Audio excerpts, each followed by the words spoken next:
Olá, pessoal! Sejam todos bem-vindos ao meu primeiro podcast. Uau, primeiro eu estou aqui, hein? Que honra! E eu ia continuar a apresentação com o nome do podcast, mas infelizmente não temos essa informação ainda. Quem sabe até o final desse bate-papo a gente não encontre o nome ou peça dicas para quem for assistir, né, de nomes, seria legal, né? Do nome do podcast, claro. Aceitamos dicas, apesar do podcast ser seu, mas acho que a gente aceita dica que ajude, né? Bom, pessoal, aqui nesse primeiro podcast, estou aqui, né? Graças a Deus as coisas aconteceram para mim, aí consigo compartilhar um pouco do que eu sei, mas ninguém chega em nenhum lugar sozinho, né? E o objetivo desse podcast é trazer a galera, trazer o pessoal que fez parte da minha vida, que fez parte da minha história, de alguma maneira, né? De uma maneira mais pontual, de uma maneira mais presente, mas que com certeza consegui aprender alguma coisa com essas pessoas. Então, acho que nós somos o resultado de muitas vivências, né? Tudo que a gente passa acaba agregando e adicionando na nossa vida. E talvez pela odontologia ser uma profissão tão técnica, às vezes a gente acaba deixando de absorver coisas que podem mudar a rota de tudo, né? E hoje estou aqui como convidado, não é mesmo? Convidado ao primeiro podcast Raiane Pinto, que não temos o nome ainda oficial. Este é uma pessoa que vocês vão amar, pessoal. Esse é o Dr. José Bastos. Muitos me conhecem por Zezinho, né? Yes. Mas eu também sou dentista, né? Cirurgião bucomaxilo. Vim dividir com você um pouco das ideias, né? Nossas especialidades se juntam muitas vezes ao longo do caminho da vida de muitos pacientes, né? E quando precisa, conta comigo, né? Então, quando precisa da cirurgia, sou eu que vocês devem chamar. É verdade. Eu acho que a nossa missão na odontologia, foi ter tido muitos mestres que a gente passou na formação por Bauru, propagar e transmitir essas ideias para o máximo de pessoas terem acesso ao que a gente sabe, ao que a gente faz na vida, o que a gente já tem de transformação na vida das pessoas através da nossa profissão, né? Que acho que isso é o que a gente mais tem de resultado na vida, né? O maior legado nosso é ter ajudado várias pessoas ao longo da vida e passar isso hoje para que mais pessoas continuem a fazer essa especialidade, tanto da cirurgia quanto da ortodontia, e também através dos ensinamentos, né? Das aulas, Exato. Da transmissão de conteúdo,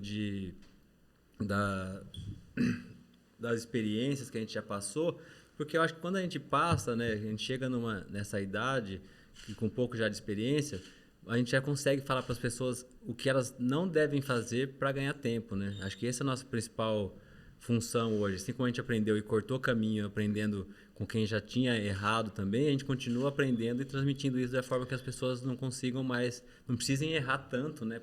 Nossa, eu acho isso muito massa mesmo, você falar isso, que a gente acaba sendo um instrumento para que as pessoas elas consigam encurtar o caminho que a gente já passou.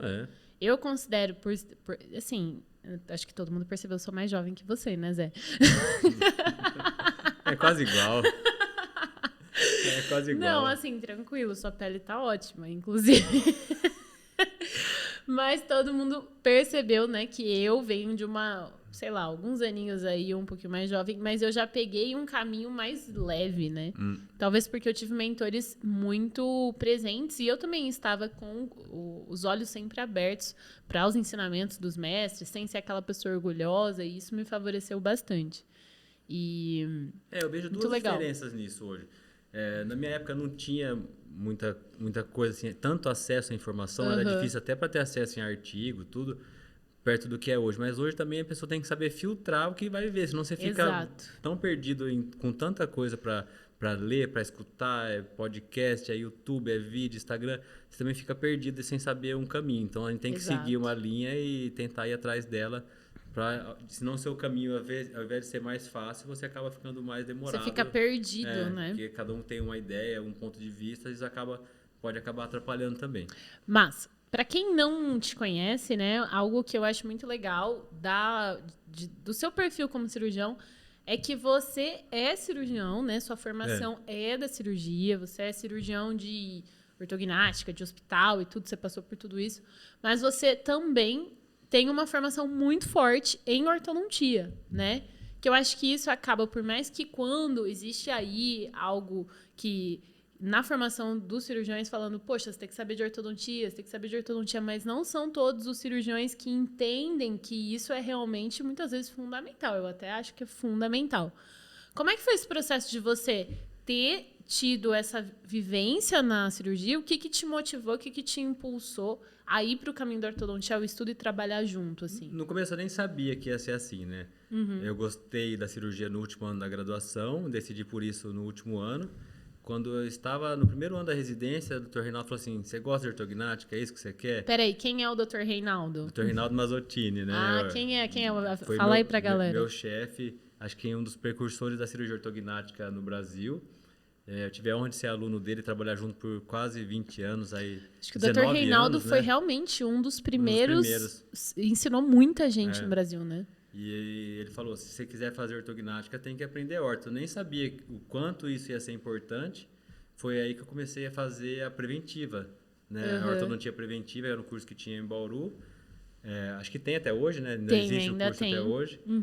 E da ortodontia, conheci o Dr. Omar, toda a equipe que eu orientava. Me apaixonei pela orto também, a ponto de não saber se eu mudava, se eu ia para a ortodontia, mas eu já tinha... ortodontia é apaixonante. Mas eu já tinha vou falar um dom, mas uma queda maior por fazer cirurgia.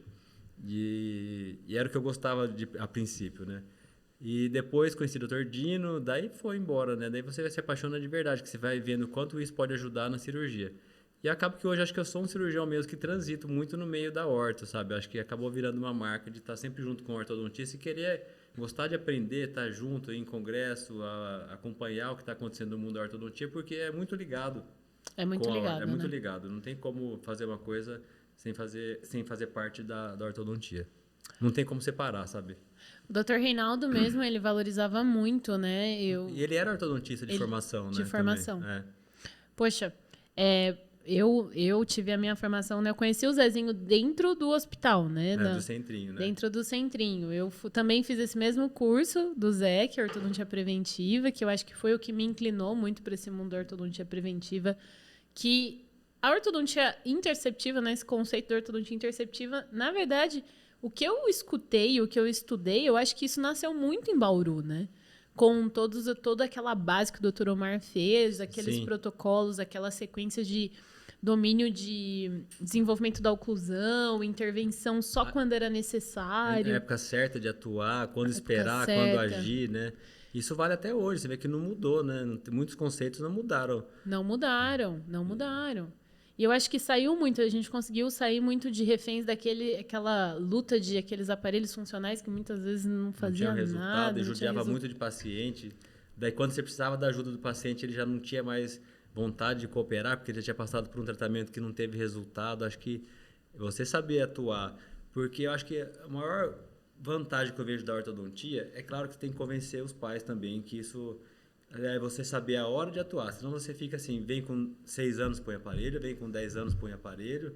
Então acho que tem que falar, para esse caso, para esse padrão, você vai fazer isso, tem o protocolo já feito, e você sabendo disso, você começa a ter as gavetas com as ferramentas na sua cabeça, que você já, na hora que pega o caso, numa hora que você vai ver, você já está fazendo tudo automático para o bem do paciente, né? Claro. Mas eu vejo que o mais difícil hoje, no consultório clínico que eu falo, é você falar com os pais e eles não terem a ansiedade de querer fazer isso logo, sabe? De escutar Então, acho que vale muito a pena essa forma de transmitir o tratamento. Sim. Explicar o padrão, falar o que está certo para fazer naquela época, por que vai fazer, por que não fazer, não querer pôr aparelho em todo mundo, né? Sim, eu acho que isso é muito interessante. Essa filosofia, eu acho que vem muito ali daquilo que são os mestres ali, né? Dr. Dino, Dr. Omar, que são pessoas que a gente respeita muito, conseguiram desenvolver essa linha. E, bom, Zé, você transita muito nesse mundo ali. Hoje em dia, nós nos conhecemos, né? Eu e Zezinho, a gente se conheceu no Centrinho, que é o maior hospital de reabilitação de anomalias craniofaciais da América Latina. Famoso por reabilitação, acho que em pacientes com fissura, né? Que foi o que começou a ideia com o tio Gastão, já tem muito tempo o hospital. E acho que, para quem não conhece, é um trabalho muito bonito que é feito ali em Bauru, pelo SUS, pela USP, né? Acho que o trabalho que é feito lá é impressionante de ver o resultado que tem, a transformação que tem na vida das pessoas e das famílias que são atendidas por esse hospital. Sim. Então, nós temos aí 3 linhas de atuação do Zezinho, né? Como profissional. Ele é o cirurgião do centrinho, não é mesmo? Trabalho fora também, né? Porque assim, gente, a gente tá gravando aqui na minha casa, né? Não sei se vocês estão, assim, ligados. Nós estamos aqui na minha casa, ele tá vindo de viagem de algumas cirurgias que ele tem feito, né? Então, ele é aquela pessoa... Fiz um tour pelo Brasil e tô parando aqui na volta antes de ir pra casa, né? E você também tem a linha do consultório particular e também, hoje em dia, você está se dedicando bastante à cirurgia ortognática, né? Sim. Cirurgia ortognática, que é algo que é bastante interessante. Bom, a gente vai ter que escolher algo para falar aqui hoje, tá? Você que escolhe o que você quer escutar. Tá, porque é muita coisa, não tem como a gente... Não, acho que a gente vai ter que fazer um outro dia, continuar, mas vamos falar sobre essa parte da prevenção, acho que do paciente com fissura e até evoluir num tratamento que chegue à ortognática. Dá pra gente falar um pouquinho de cada um, para o pessoal ter uma noção. Legal. Que acho que é o público seu, na maioria são ortodontistas, né? São estudantes de ortodontia, quem está querendo se especializar ou melhorar. Temos de tudo área, aqui, né, pessoal? Temos ortodontistas, temos estudantes de ortodontia, temos tem de tudo um pouco aqui, Zé. Tudo um pouco. Mas eu acho que essa diferença do que a gente aprendeu, a gente já começou a pegar as coisas resumidas com protocolo, sabe? Porque acho que deve ter tido muito erro antes por causa do crescimento, de não saber como que crescia, como que se desenvolvia a dentição. Então, isso que aconteceu, esse movimento que teve da orto em Bauru, que foi sempre uma referência, acho que isso mudou a vida da ortodontia e dos ortodontistas do Brasil, sabe? Com certeza saiu de lá muitos conceitos que são usados até hoje, vão ser usados para sempre. E as pessoas se inclinaram a entender o processo de desenvolvimento. Eu acho que se inclinaram muito a organizar esse processo de desenvolvimento e conseguir estabelecer processos também para o que fazer em cada época. Então, quando hoje em dia eu ensino, baseado em todos os conceitos que foram estudados, né? Por aquela equipe ali do centrinho, citar os nomes do pessoal dá que... medo de ficar falando nome e esquecer, sabe? Não vou citar todo mundo, mas eu vou agradecer a todos ali da equipe do centrinho e da FOB também, né? Que de maneira até um pouquinho afastada, porém juntos ali. Hoje em dia a gente vê que tudo foi para o mesmo caminho.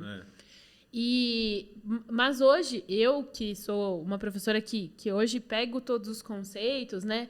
Consigo fazer algumas inclinações daquilo que eu acredito na minha vivência clínica, eu vejo que é muito mais fácil as pessoas aprenderem hoje, porque hoje em dia já foi muito estudado a base, né? A gente conseguiu, as pessoas, meu Deus do céu, tanto falar espanhol, não consigo mais falar português. Os pesquisadores, eu já ia falar investigadores.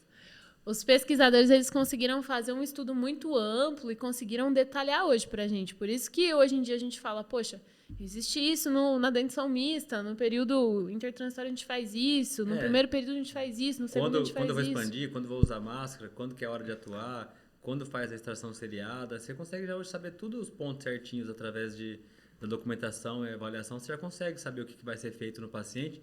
E muitas vezes para o pai, né, a gente acaba passando até como um mago, né? Porque fala, nossa, como que ele sabe que vai acontecer isso com meu filho até o fim do crescimento, né? Tipo, tá vendo a criança ali com 6 anos, começou a trocar o dente, levou no ortodontista a primeira vez, já escuta lá, ó, vamos ter que fazer isso, vai voltar aqui o ano que vem, vão repetir a radiografia para ver esse dente. Então, às vezes, a gente passa por um mago do tratamento, né? Já pensou nisso? É verdade. Que a mãe fala assim, nossa, como que essa menina sabe tudo isso que vai acontecer na minha vida, na vida do meu filho? Eu só tô querendo saber se esse dente direito vai cair ou não. Exatamente. E a gente já fala, ó, vamos vir, a gente vai te acompanhar até o final do seu crescimento. Mas a orto, o legal é isso. Isso é muito legal. Porque a cirurgia, quando precisa contar com a cirurgia, normalmente essa notícia, no primeiro momento, não é boa.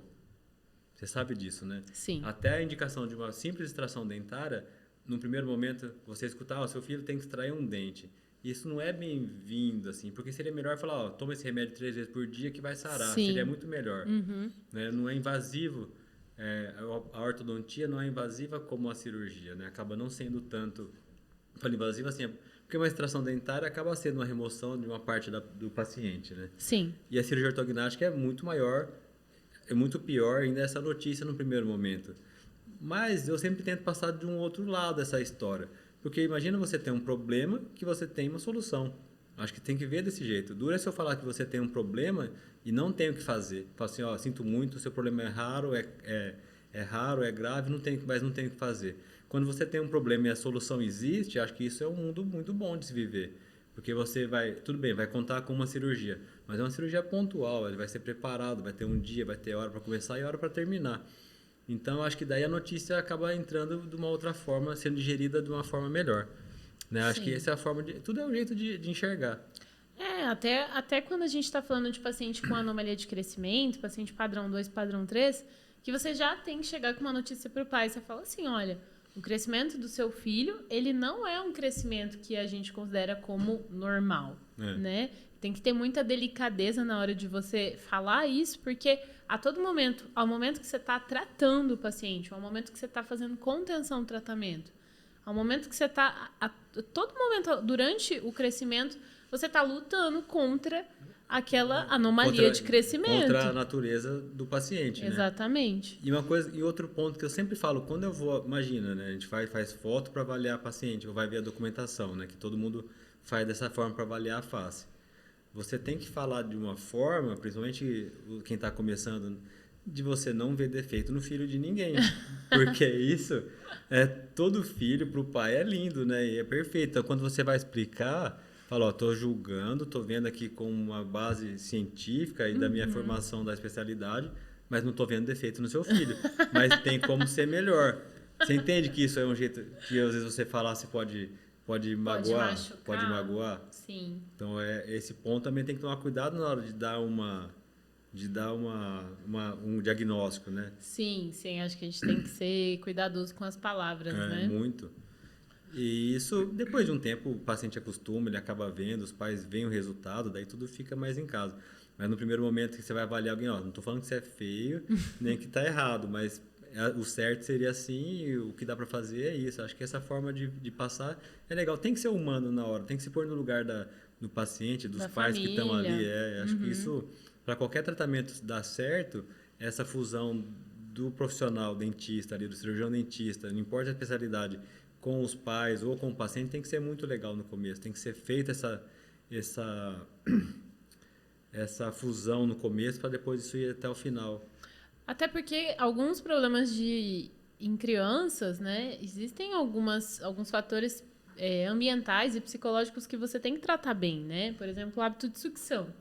É algo que muitas vezes o paciente tem hábito de sucção, ele chupa dedo, e muitas vezes a família até aprova de alguma maneira, porque está passando por algum problema em casa. Então, ou os pais estão separando, ou aconteceu alguma morte recente na família, onde os pais ali até estão aprovando, deixando passar, falando, poxa, coitado. Porque o hábito muitas vezes acalenta o bebê ou a criança, né? Então, isso, normalmente a criança, ele acalenta de forma que acalma, né? Então, é um hábito que traz um resultado positivo. Mas só pro psicológico, né? A gente sabe que para a dentição e para o crescimento isso é muito ruim. Não, e também para o psicológico, né? Existem estágios de desenvolvimento psicológico que o hábito ele já não é mais conveniente. Então, é isso que você muitas vezes tem que explicar. Eu já tive momentos de ter que explicar para o pai, olha, você tem que confortar o seu filho de outra maneira. Você tem que passar a segurança para ele de outra maneira. O fato de você permitir que ele chupe dedo, isso não está fazendo bem para ele. E é muito difícil você dar esses pitacos muito pessoais na vida das pessoas. Não, você fala, tá na hora de cortar a chupeta, tá na hora de mudar, já passou da hora de tirar, né? Exatamente.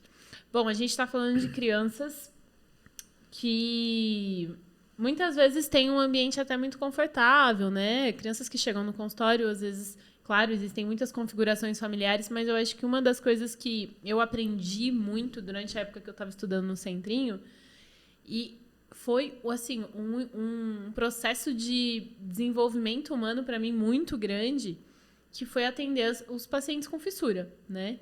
Todas as vezes, às vezes, eu era muito nova quando eu entrei no Centrinho, eu tinha 21 anos quando eu entrei no Centrinho, e eu sempre via os meus problemas como muito pequenos do lado dos problemas deles, né? Quando você está inserido ali dentro do hospital, você vê que, às vezes, uma coisa que você acha que é problema, para muitos isso não é nada. Bom, você está no Centrinho há quantos anos? Eu fiz o estágio a primeira vez, acho que em 98. Mas eu entrei lá na residência em 2001, final de 2001. 2001. Poxa, é muita coisa, foi um tempão, Sim. Acho que concursado foi 2006. Nós temos aí alguma contabilização de quantos dentes do siso você já tirou? Já perdi as contas, né? Outro dia falaram mais de 30 mil, acredita? Caramba. Um número assim. Mas é fazer a mesma coisa todo dia. Isso faz muito tempo que eu extraio o dente, porque gostar de ortognática é uma coisa, mas o dia a dia do bucomaxila acaba sendo cirurgia oral menor, avaliação, controle, a gente não opera o tempo inteiro, né? E extração de dente do siso acho que é a coisa mais comum que o bucomaxila ou que o cirurgião dentista faz, né? Porque os outros dentes hoje a extração é muito menos indicada, né? Na ortodontia, extrair pré, não vou falar que é um desuso, mas tem muito mais aparatos hoje que evitam as extrações dentárias para o planejamento da ortodontia. Depois que se aprendeu muito sobre respiração, apneia, o tratamento compensatório com extração caiu muito em desuso, né? Acho que isso diminuiu muito. Você sabe muito mais eu do que isso. Então, indicação de extração de pré no consultório é muito pequena, né? Acaba sendo raro acontecer. Agora, o terceiro molar, é raro ter alguém que consiga manter os dentes até o final da vida em oclusão, em função. Então, quase que sempre o dente do siso acaba sendo indicado a sua extração, né? Daí tem uns dilemas. Tem ortodontista que gosta de esperar terminar o tratamento, tem gente que gosta de esperar doer para indicar, tem gente que não quer extrair nunca e fica tratando. Daí vai de protocolo. Como que você costuma ensinar isso daí para passar? Como que você fala isso? Zé, eu, na verdade, todas as vezes de caso, eu sempre prefiro que o ortodontista que passe... o paciente passe pelo ortodontista antes de ter indicação das extrações dos terceiros molares. Por quê? Porque paciente adulto, principalmente, quando tem perda de primeiro molar, ou então quando a gente tem que fazer mesialização posterior, muitas vezes eu mesializo o terceiro para ficar no lugar de segundo. Então, essa é uma das razões que, na verdade, eu sou uma pessoa que uso muito terceiro molar. Acaba conservando eles até o final. Eu conservo bastante. Caso de extração de pré também, então eles acabam ficando. Eu acho que isso vai do ortodontista também, né, da indicação, mas tem muitos casos que a gente já, quando vai pegar caso para extrair, o paciente às vezes está com um problema, mas você fala assim, não viram lá com 15, 16 que o dente já não ia ter espaço, que tinha todos os outros dentes presentes, né, que já sabia ali que o terceiro ia evoluir para uma posição que é ruim a extração. Porque sempre para quem vai extrair, o dente formado já grande, isso é simples de entender. Se você tem um germe com 2/3 a 3/4 da raiz formada, ele tem um tamanho. Quando o dente está formado, ele fica muito maior. E esse espaço para o organismo cicatrizar depois muda muito. Então, a extração fica mais difícil quando o dente já está inteiro formado. Quando ele chega a inflamar, a dor, o incômodo que o paciente passa até chegar, porque nunca dói na hora que ele está ali no consultório, né? Vai doer no dia que tem uma festa, no dia que tem uma viagem, no dia que o paciente está, sei lá, longe da gente, né? Hoje é perto por causa do celular, mas nunca vai estar do lado ali quando você vai ver. E muitas vezes acho que a gente vê e falar que pode doer, na outra semana dói e fala, o dentista pôs olho gordo no meu dente. Aí ele começou a doer por conta disso. Daí fala, não tem esse poder não, porque se eu tivesse aqui era lotado todo dia para extrair dente, né? Mas acho que acaba tendo uma divergência de indicação de terceiro. Acaba acontecendo muito o jeito de ver. Porque, assim como para indicar a cirurgia, que a gente ia falar isso aquela hora, muitos ortodontistas fala assim, nossa, seu caso dá certo, mas você vai precisar de uma cirurgia tão difícil. Sabe? Sim, isso, a maneira como você comunica. Quando você passa a indicação da cirurgia ortognática. E do terceiro molar, muitas vezes é isso também. Porque tem muito um mito que fica muito inchado, que vai demorar para fazer, que é difícil a extração. Então, acho que quando você faz na época certa e com o protocolo certo, isso tem como passar de uma forma melhor. É claro, ninguém acorda assim, hoje eu quero ir lá no Zé tirar um dente. Eu acordei com esse sonho de vida. Não existe isso, né? Assim como o aparelho é legal até você colocar, o paciente nunca quer usar um aparelho. Se pudesse não usar e ter um sorriso bonito, todo mundo também ia querer. Sim. Né? Então, acho que a gente tem que lembrar disso daí. Mas a extração também acaba sendo... Tem que ser passada a ideia da indicação de uma forma mais suave para o paciente, para ele poder entender. Não, mas eu acho que o terceiro molar, eu sempre falo que ele já nasce condenado, né? Então, já está meio que disseminada a ideia no público que o terceiro molar não será útil. Então, eu acho que até as pessoas acabam compreendendo bem, assim, quando você indica. Não é difícil de explicar o motivo da indicação. E quando o paciente já teve dor, você fala que tem que extrair, daí é muito mais fácil ele saber, porque ele não quer ter a dor de novo, né? quando dá pericoronarite, quando fica com limitação de abertura, quando acontece qualquer coisa assim, ou que dá uma cárie mesmo, quando eles estão semi-rompidos, daí o paciente já entende que não tem por que querer manter o dente ou querer fazer uma endo, uma restauração no terceiro molar lá, que você só vê um pedacinho dele na gengiva, né? Então, acho que isso, hoje em dia, já é mais explicado, já mais bem entendido pelo paciente que tem que fazer. Mas ainda tem receio de mãe que fala, não dá para deixar o dente aí, vamos tirar outra hora. É lógico, né? A gente sempre tenta poupar. E se eu pudesse ter um jeito de manter os dentes também, falar, eu garanto que nunca vai doer, nunca vai sentir nada, a gente mantém também, às vezes acompanha. Legal. Tem que ser dessa forma. Em relação à cirurgia ortognática, né? Você opera desde paciente com fissura até paciente sem fissura.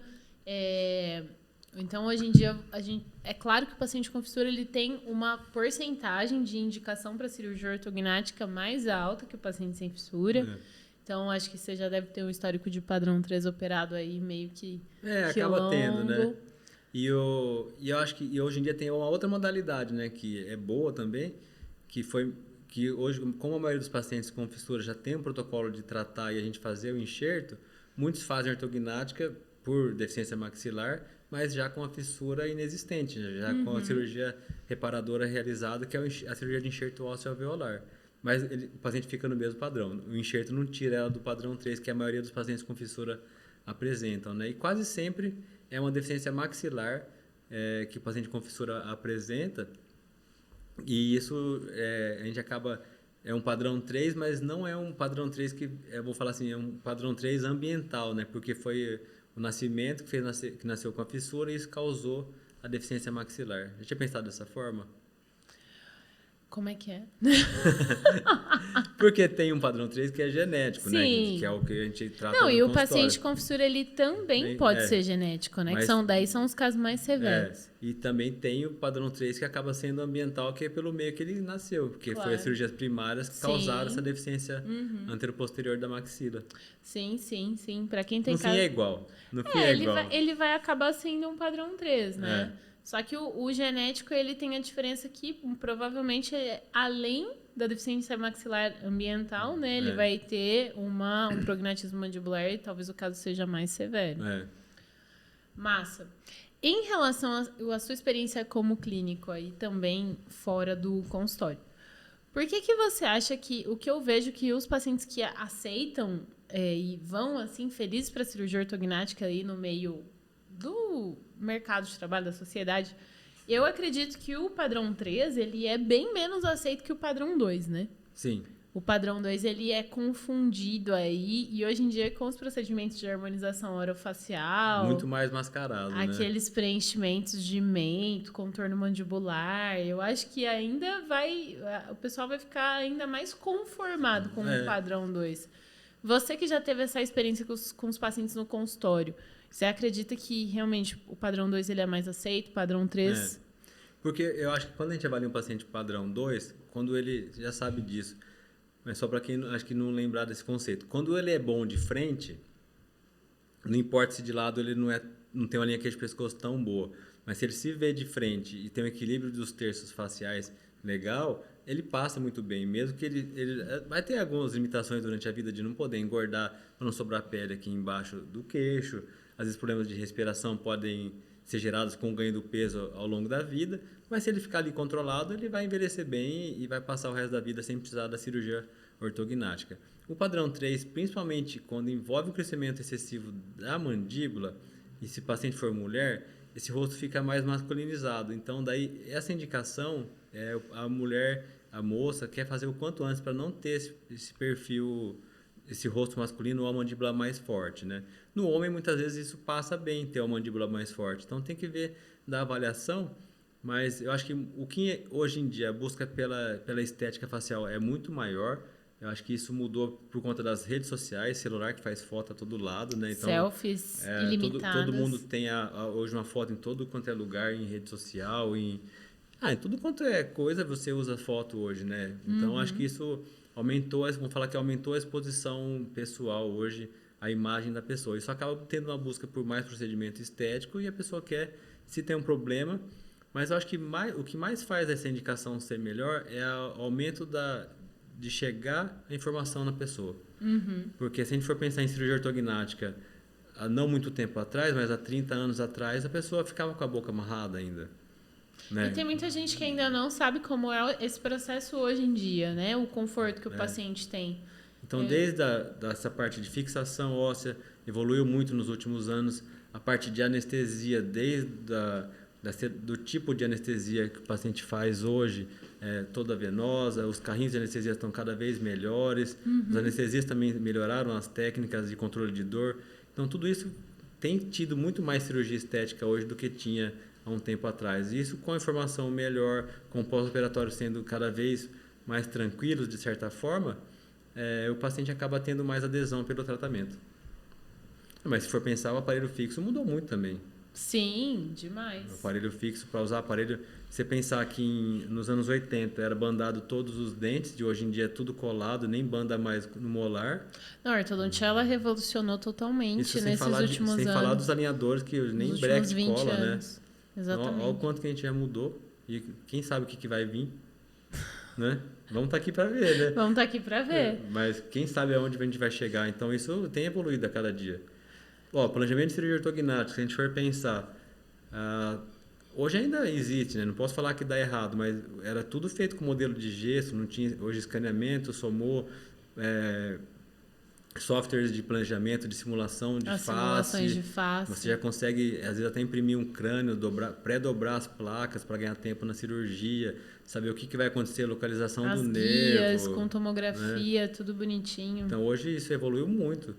São pouquinhas coisas que vão acontecendo a cada ano, mas na hora que você vê, em 20 anos atrás para agora, mudou muito a cirurgia ortognática. Melhorou bastante para o paciente, né? E isso é legal. Porque... Sim. Eu acho que aqui no Brasil, né, porque talvez pessoas de... Talvez não. Eu acho, né, que a galera que me segue são de outros países. E aqui no Brasil a gente acaba sendo Por mais que nós falamos aí que o Brasil ele é atrasado e etc., a gente estava conversando esses dias isso.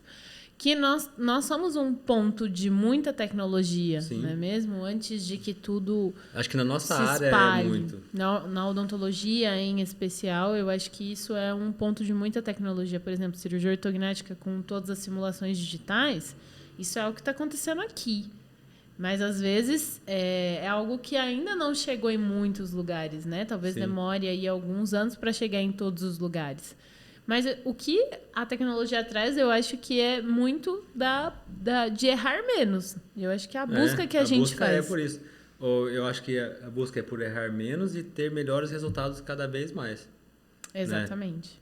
Né? Exatamente. Para garantir um pós-venda do serviço, que não deixa de ser isso que a gente faz, né? Quando você oferece um tratamento, tem variações em todo tratamento que envolve biologia, recuperação e tudo, mas a gente quer cada vez poder falar e que isso aconteça o mais fidedigno possível para o paciente, né?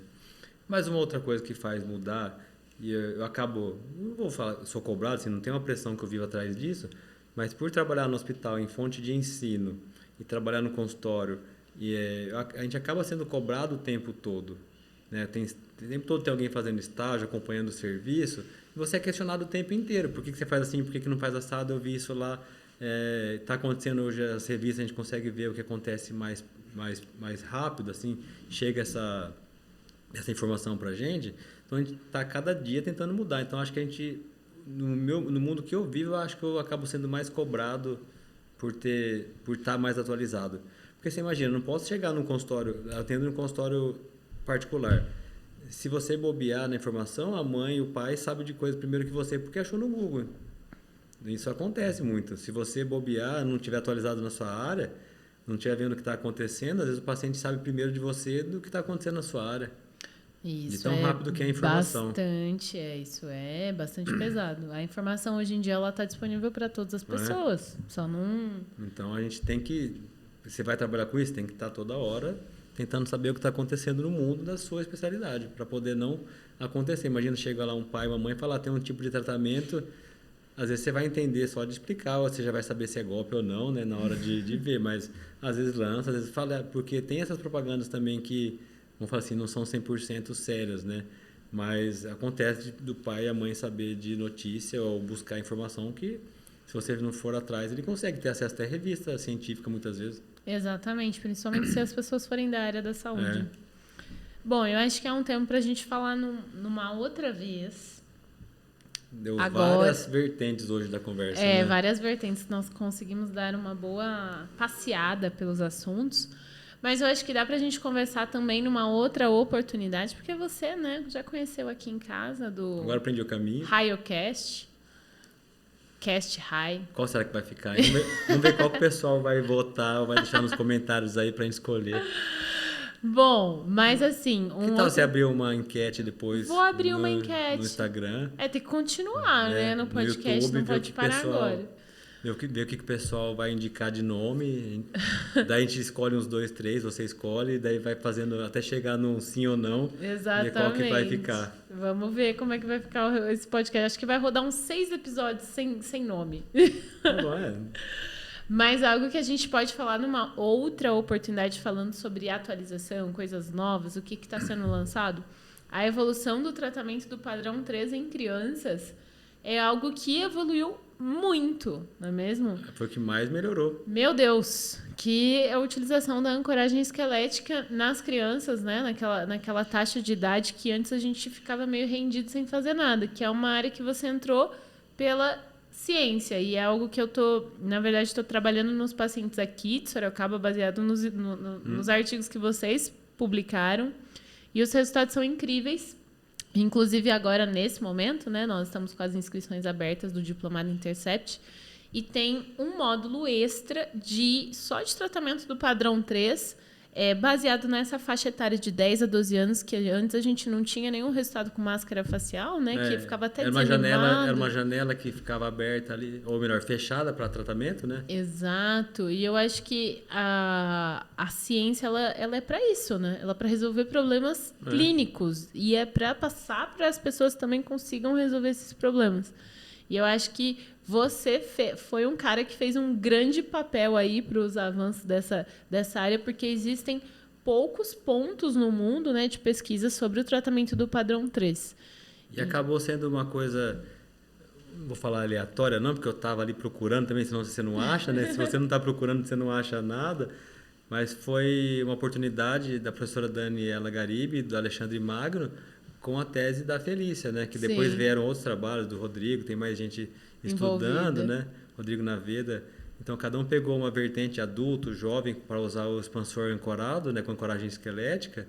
E isso mudou muito o tipo de tratamento. E foi um trabalho feito aqui em Bauru, né? Feito pela faculdade. Então, acho que eu acabei ganhando essa oportunidade de trabalhar junto. E acabou que a gente fez muito MARP.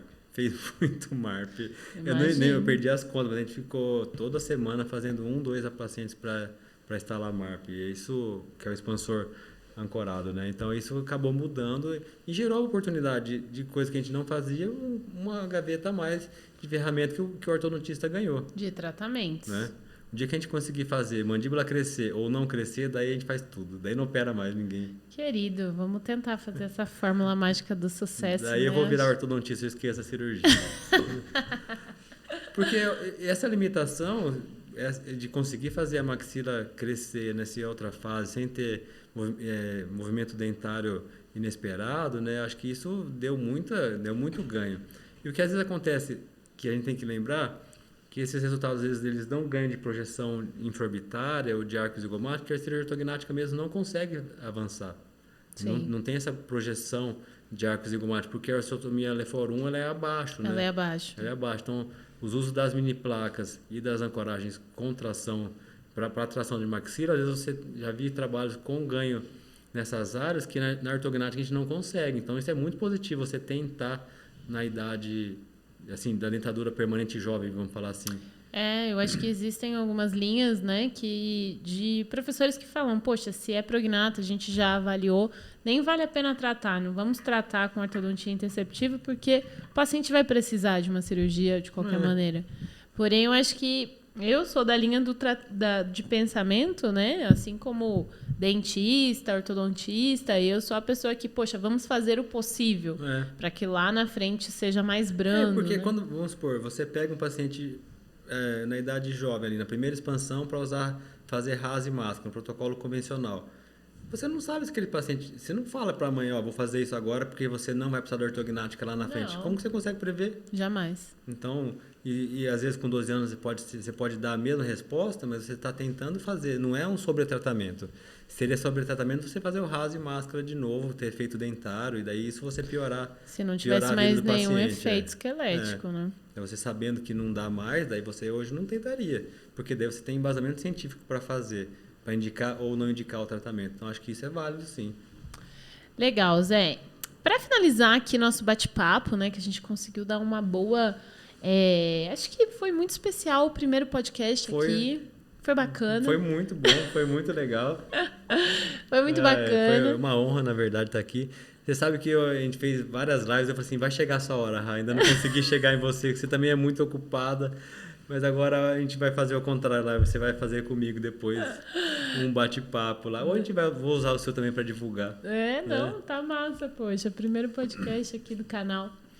Bom, Zé, tem muita gente, né, que gosta desse caminho da ortodontia e da cirurgia. Eu tenho pacientes, eu tenho alunos que amam o caminho da ortodontia e amam o caminho da cirurgia. O que você pode deixar de mensagem para eles aí que estão no início da carreira, que querem chegar a esse nível de profissional que você é hoje? Eu acho que para quem quer cirurgia tem que gostar da ortodontia mesmo. Não tem como falar, eu vou querer fazer cirurgia, mas eu não quero saber de ortodontia. Porque não precisa ser um especialista, mas ele tem que ter alguma formação, vamos falar assim, de preventiva, de saber o crescimento. Que a ortodontia preventiva é a mais importante, acho que, de formação, né? Não tem como você pular isso. Não tem. Você tem que saber a troca dentária, saber como cresce, como que se desenvolve. Acho que essa parte acaba sendo a parte básica, mas é a mais importante, é a que vai te dar formação e poder de diagnóstico dos tratamentos, para você ter embasamento para entender as outras coisas que vão vir com indicação, os outros protocolos, vamos falar assim. Então, acho que não tem como você querer trabalhar com cirurgia sem desenvolver o lado da ortodontia. E eu acho que, já escutei de tudo, né? Tem gente que acha que cirurgia é um mundo muito masculino, é muito demorado para fazer, mas o que é rápido de resultado hoje em dia, né? Tudo vai depender do esforço, eu acho que não tem ninguém... Porque eu, quando fui escolher a especialidade, muita gente falou assim, isso não dá certo, só cirurgia é muito limitado. Então, eu acho que o ponto hoje é não deixar ninguém pôr limite em você. Então, se você quer, se você é a sua paixão, é o que você quer fazer, porque eu demorei um tempo para falar assim, ficar bom, ter indicação, ter um nome de boca em boca falado. Você também não foi do dia para a noite, você não formou e começou. Então, acho que, se o caminho é 10 anos, então vamos passar os 10 anos, vamos fazer esse caminho, que 10 anos passa e você vai ser a referência para onde você estiver. Existe a hora de plantar e existe a hora de colher.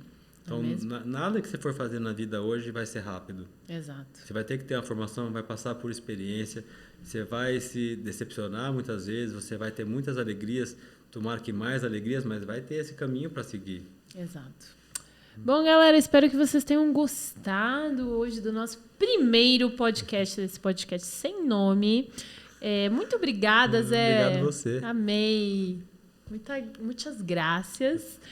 E é isso, pessoal. Gostaram? Deixa um like, tá bom? Deixa um like no vídeo aqui, dá uma moral. Ajude a compartilhar, já que é o começo do podcast, né? Mande para quem você acha que esse conteúdo possa valer, né? Exato, inspirar pessoas, né? Também eu acho que foi legal para aprender muitas coisas. E se inscreva no canal. Qualquer pergunta para mim, você me passa, eu volto a te responder, tá? Ajuda o pessoal aí. Massa. Tá bom? E que a gente consiga sempre somar na vida das pessoas. A gente tá aqui para servir, né? Sempre. Beijo, galera. Tchau.